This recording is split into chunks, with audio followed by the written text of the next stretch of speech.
तर असं काळे मॅडम या शाळेबद्दल दोन शब्द बोलून गेले बरं वाटतं.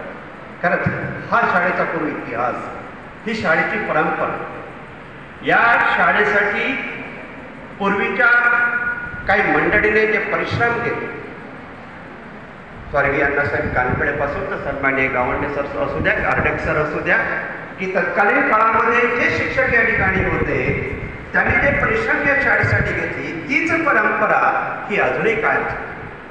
आणि त्याचमुळे या स्पर्धेच्या काळामध्ये सुद्धा प्रचंड तीव्र अशी स्पर्धा आहे. शाळांमध्ये स्पर्धा आहे, तुम्ही बघताय तर या स्पर्धेच्या काळामध्ये सुद्धा ही शाळा अगदी डौलाने उभी आहे.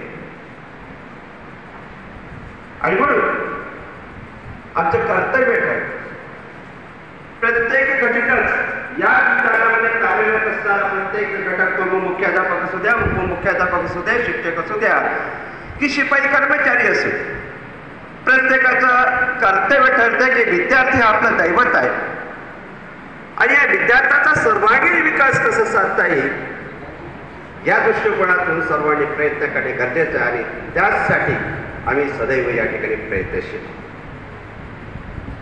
या सर्व कार्यामध्ये कामामध्ये निश्चितच आम्हाला यश मिळते आणि भविष्यामध्ये सुद्धा असंच यश आम्ही संपादित करू याबद्दल मी आपल्या सर्वांना आश्वस्त